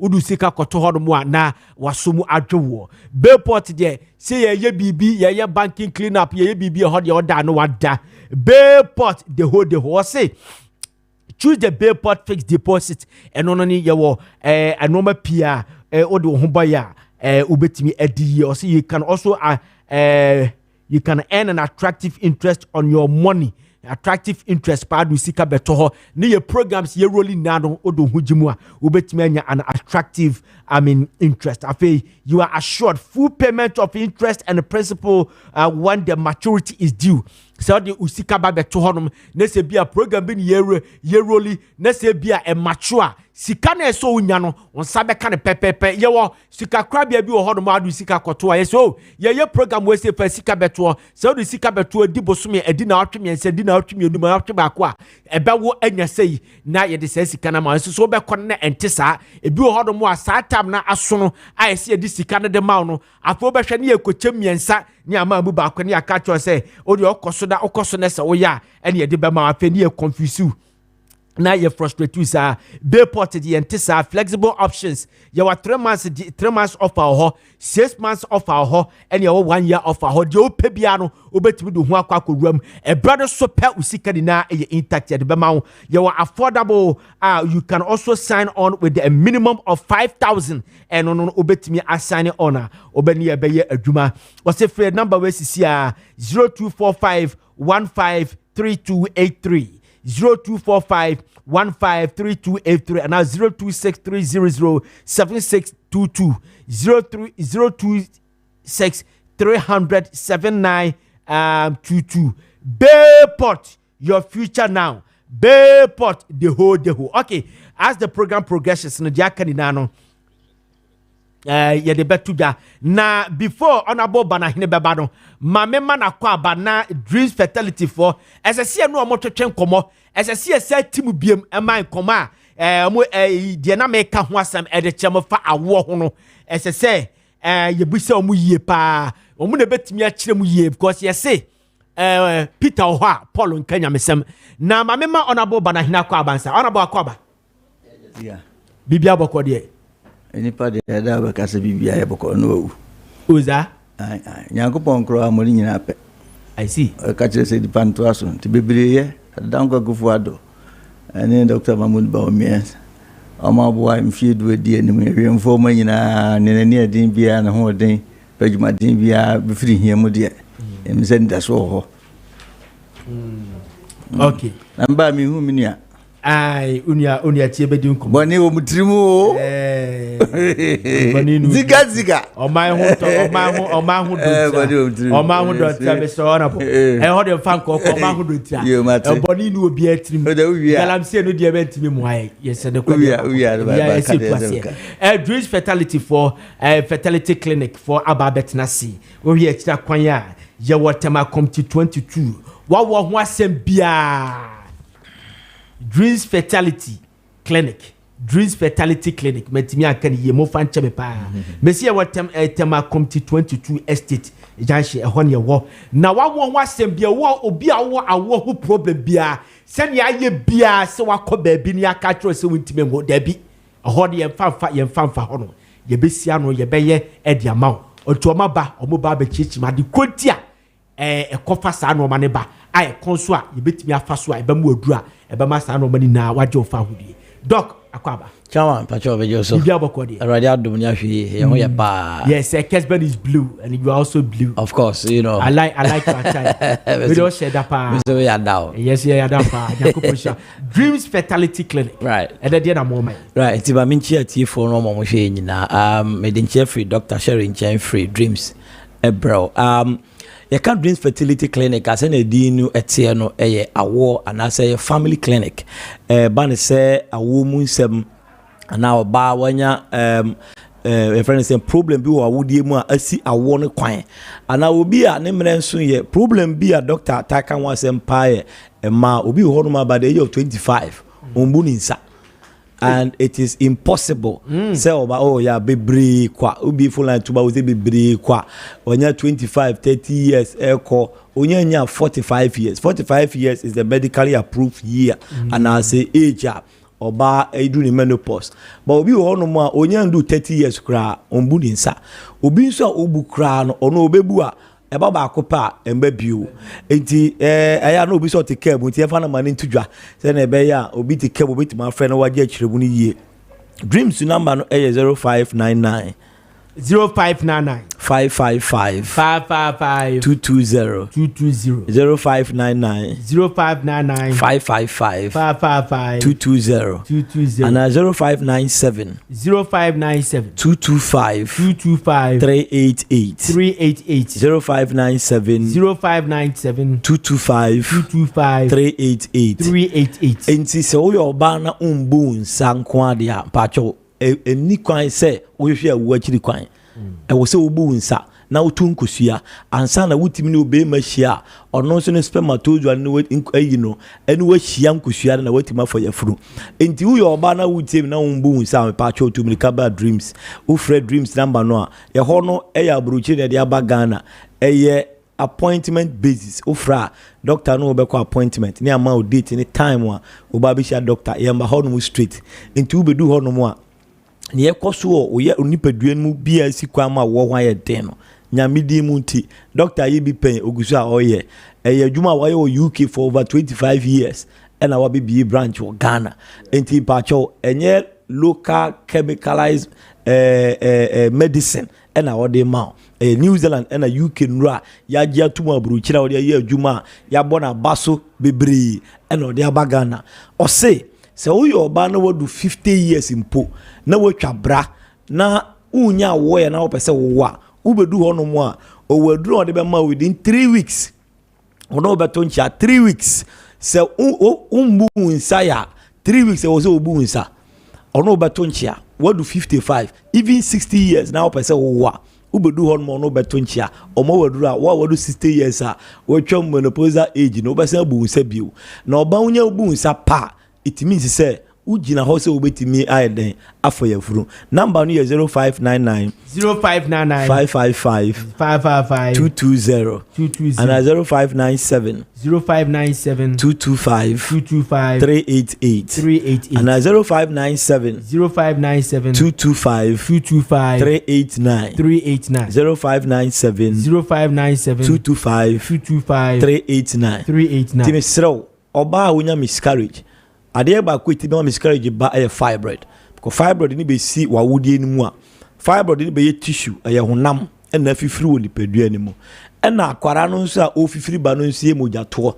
enti se fibroid no ono watana wache na ono wo ye den se wanhwe ye a fibroid ni be ka mojato na mu a na afi no apai no enu na di miscarriage eba bebre enti doctor so bedu ho no ma ye waduro ho no ma de ma fibroid ni be nane ye be na men koma ye mfase kan count fibroid ni be nane afiri ni padua animu ama wa hu sa nane eno ba ho no to nchia eyade a oye ohonum na obeduru abrofo nkwa de twa scan lab no na afu ya twa de kodia ekoso ni padua animu nti miscarriage na ekoso abrabo no pacho fibroid na ekuti akwala no omi akwala because they are sharing the same room dan na fibroid de be no na akwala no nso peja no free mu enti ubedu ho no mu a owodu ode be mawa fibroid be di kan nane na afi no wa sha ase se afuro no eba bibia no obesi ni kwan biem number no 0599 555 220 0599 555 220 and 0597 225 388 and 0597 225 389 enti be de ma asemu nyina kwa wiye no yare a doctor odubudu hodoma ono onsa yare bia onsa stroke onsa diabetes memfa mba ho oba hodoma onya mre mawo yare a osa no eye unexplained infertility doctor catch us say bibia nto chima woni padua num enso mo ya emfa nko share spirit emfa nko share onana ubedu hodoma ye be hu adekode e koso ye be mo waduru a ebe mo ya fertilize obema no ube produce enough spermatozoa na oba no so nkosua na ye matured enough obi wa ne kosua no enyiye inti entimi form emfaba inti unexplained infertility and also ubedu hodoma ye be hwama na block fallopian tube obi hodoma ye si tube na nkosua ni famu no asi enunti nkosua ntumi mfam na akwakoto awudi no wafa yafunu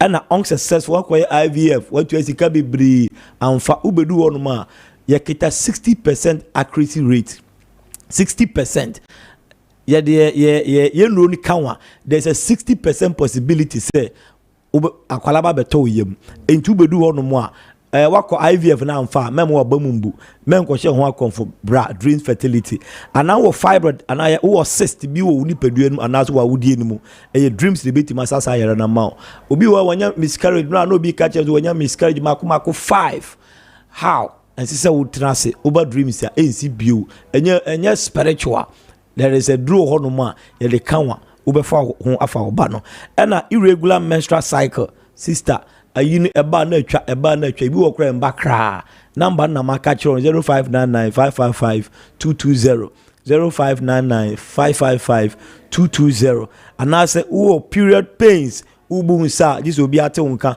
obi won mo ya reception wadwuma bi mu cramps ni nti okwa no wamu na wona ne kasa na de buafu o go through pain and this are obi ba ho no ma o say customer service nya papa ebia pains na ukum enti o fa na ma na me dia ma 0597 225 388 0597 225 388 and 0597 225 389 0597 225 389 ye whatever community 22 say na me di kan no on fa bag na on ba street the whole the doctor timi di pa 2 pe abrofo no de unum so na mo yo mo ne amafa they want to have enough time for only a couple na anamumienu na maba no na wanya botra do sukwa hu ne haw etu fra ombefa anase manfo ho befa na ya kire mara obetima be sha doctor time any date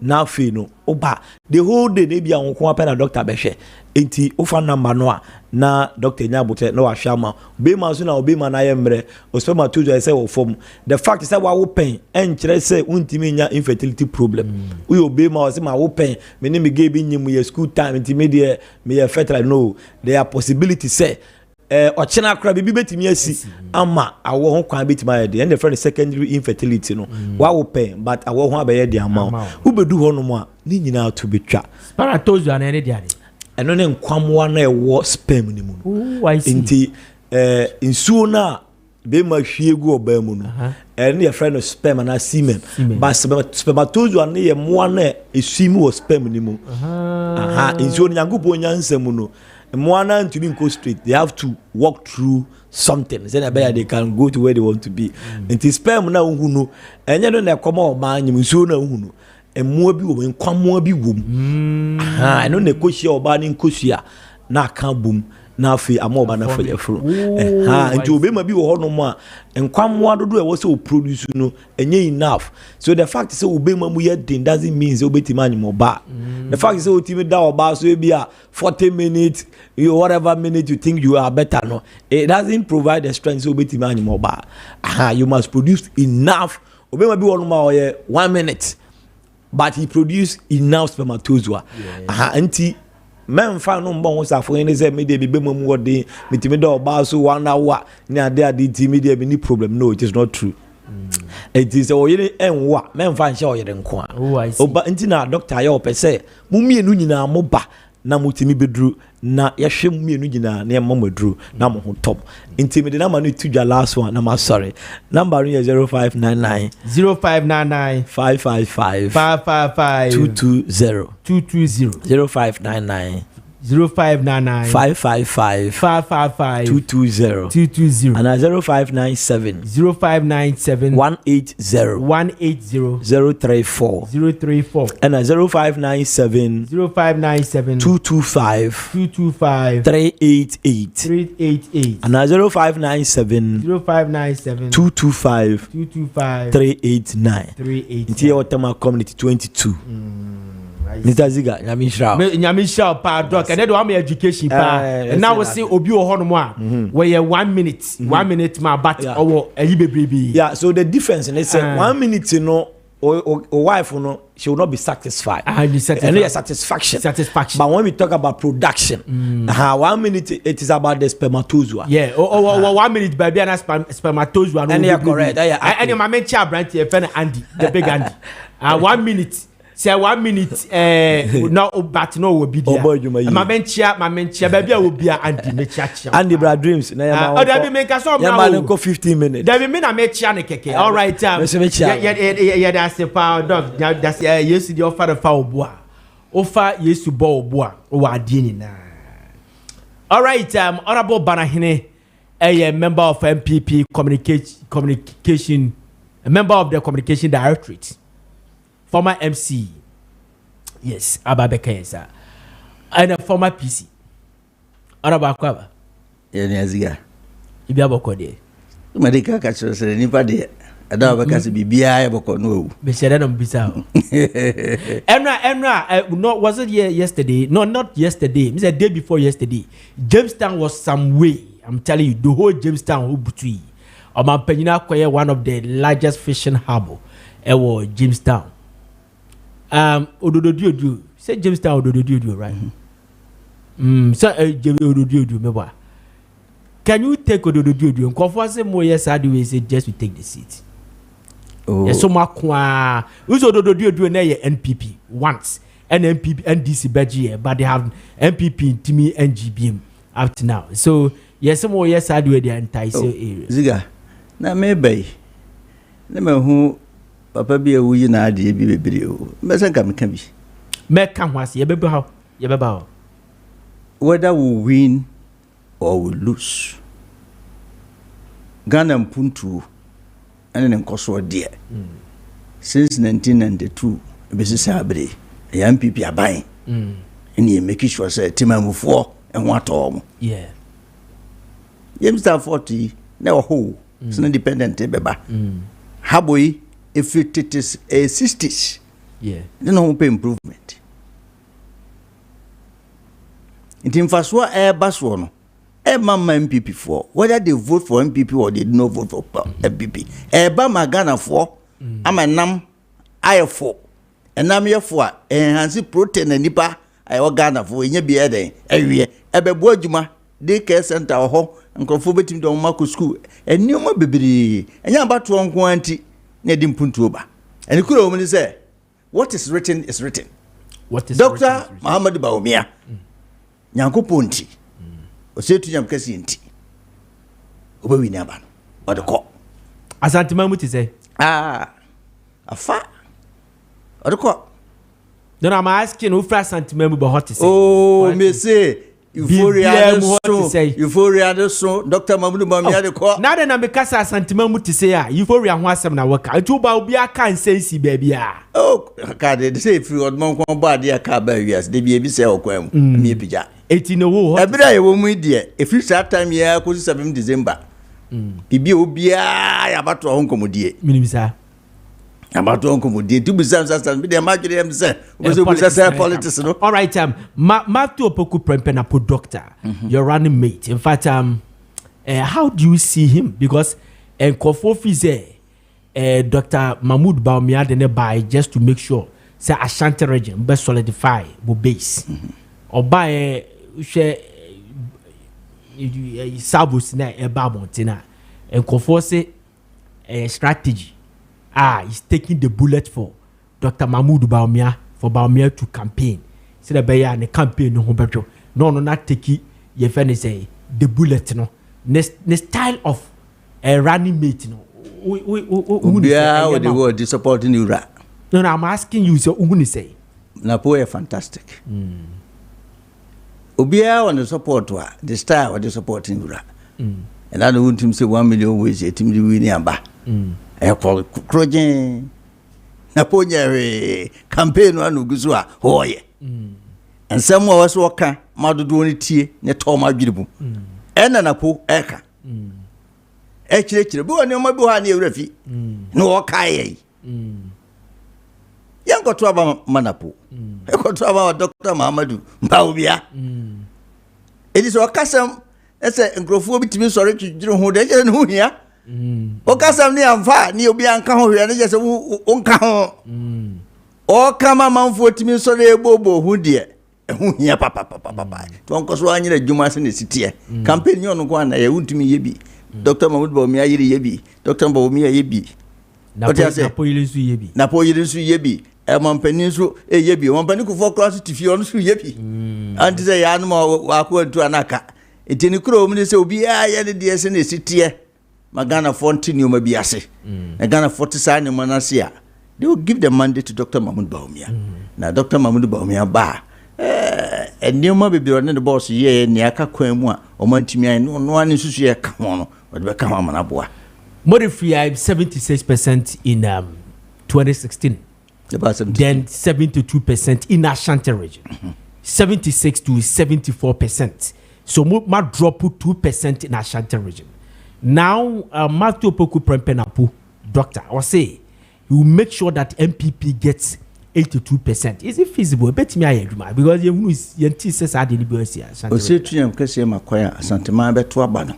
Boom, boom, boom, boom. I don't know. 2020 election, no. I say to you, Kessben Makwaya. O say to you, Kessben Makwaya. Asante, Esikebia, any hene. But so they for politics. Oh, yeah. Na hini tie party no. Oh, debi. Oh, tie. Mami chiro. Oh, tie. Mona na tie to boase. Mona ziga mami land enyuma no sibo. Tie. O se tunyam kese ye hwana. E wo Israel Yankopon. O se tunyam kese enye kotoko hene. Tini you. Israel Yankopon ho. Na se o se tunyam kese o nyame, ba ni nyame kese ya no.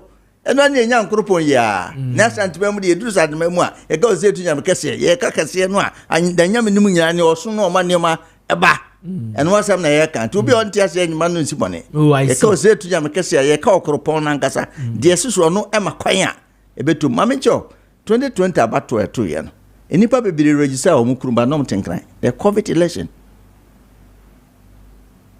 enkoda be bi on register ba bia na so kom ko akoto aba so covid ni independent to kwan that affected omo register asante region because but say covid in the buy no honorable neta na ya bia to na imposition of registration law said that time that a tough form but the fear was still there ne hu no e wo ho because obi ebe so register on the area not the population on the area near there because population wo ho no it determine the kind of project e be ba okrom.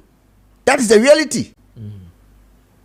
Inti nipa be register o mukrum to bo se do aba ato a o move from clan fit be no bia kumase na okon krum na akoto aba.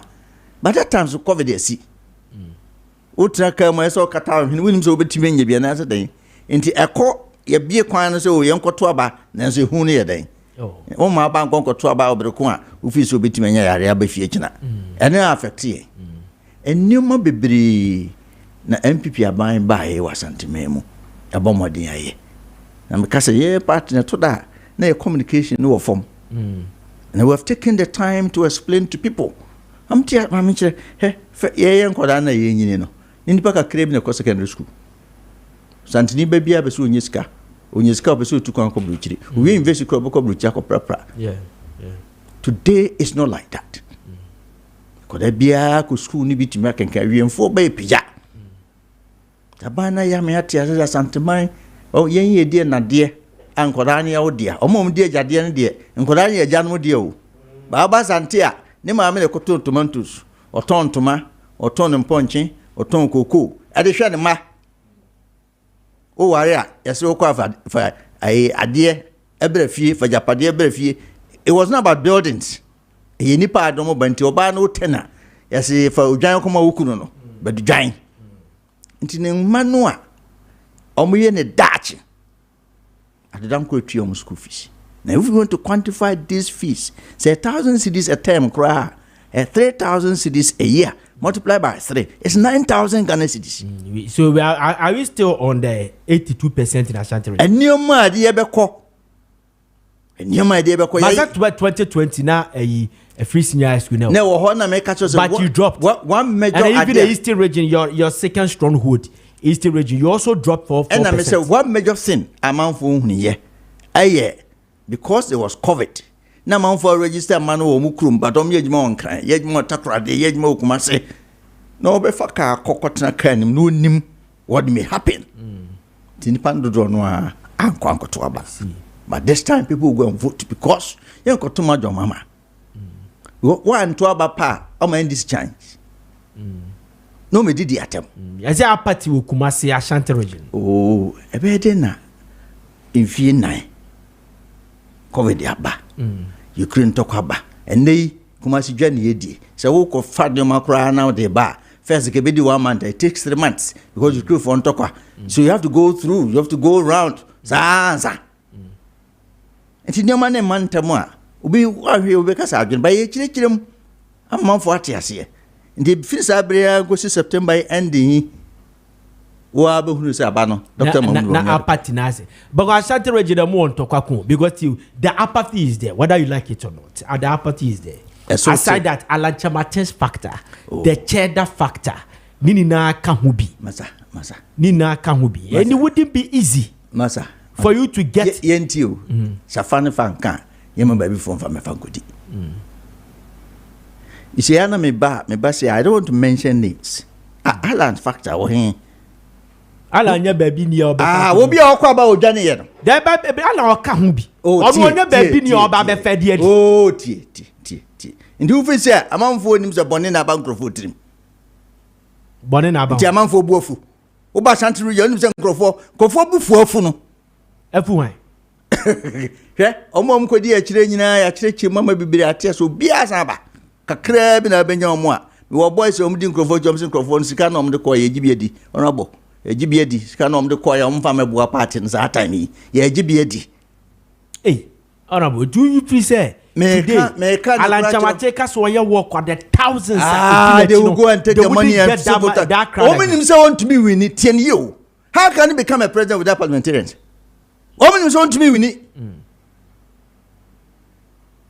me pese me kaka dudu anu ani say want to be win it on ka ho na bro won trim is that the perceptions Because why do you leave? You have my appointment for you. Juicy appointment. Go and check the budget from Omapeniku for time. Budget ni actually a corner so ye. Go and check. I go for the time. Or buy a first appointment or what? Nedru near the end, we join us, Matamo. Because I'm for boom for ye. They are not talking, but be angry. Na cheddar. Oh, but you dinner chini ye. Oh, area me too, Kumasi, only na cheddar. He's a fine guy. Who's that Papa Frinsita? Papa Frinsita. Mampong.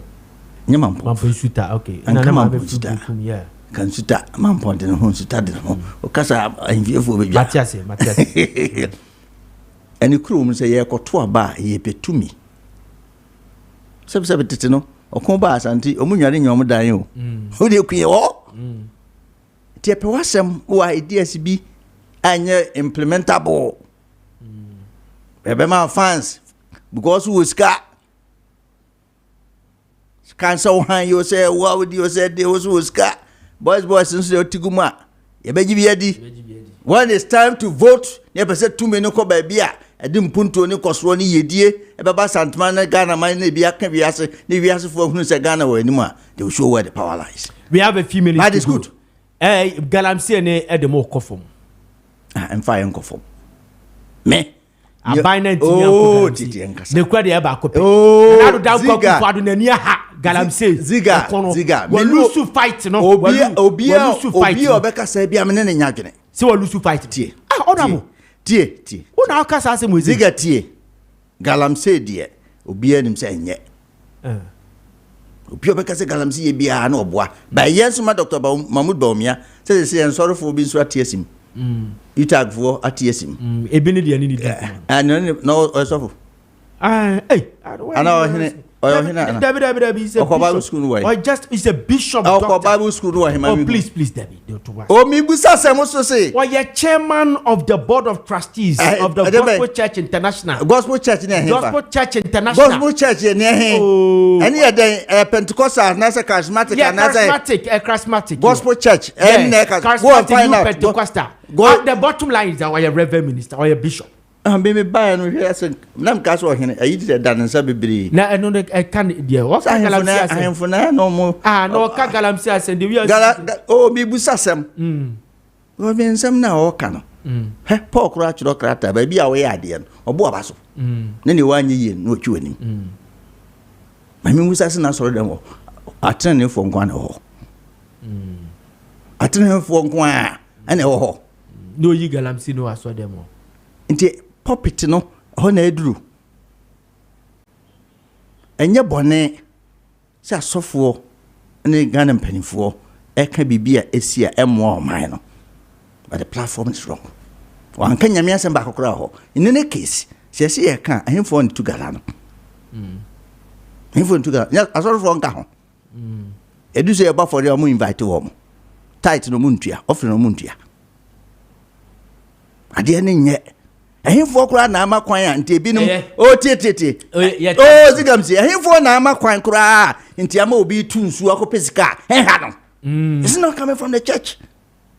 When we are talking about nyamesum yie ye di kwampa so pesika ye ba ye training crofo be legal mining, community mining, because about 6 million how no 6 million people how no did yes, I'm so yeah, China for a multi year. Mammy was what time now. Mammy Basso, Kwame Appiah, they are going to coach China for a liga. Yes, a legacy. My yard. What I say, but never panic.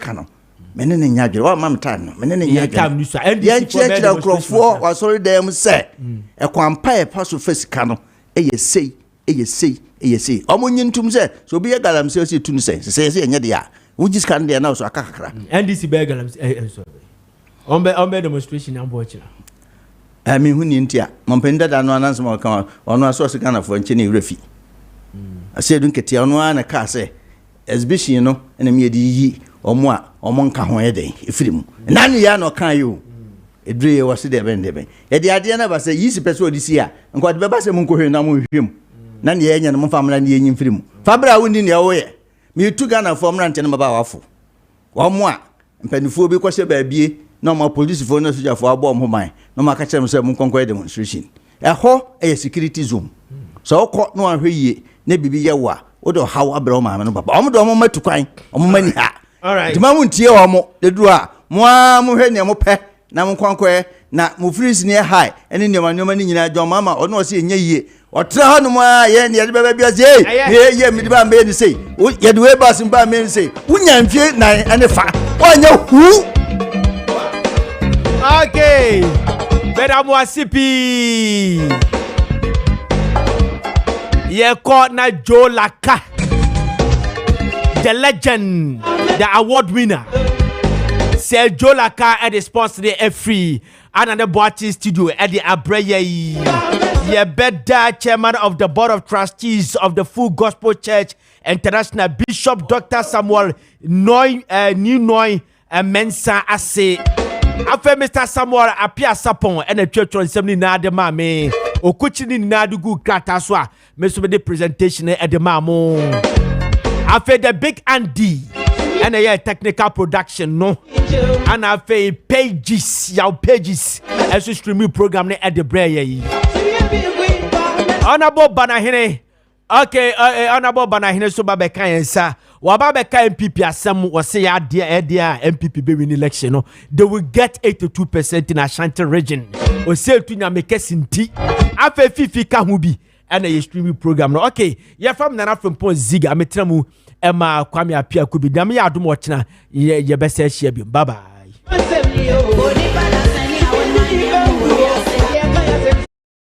Asama to nyanko na to baby and can fa ho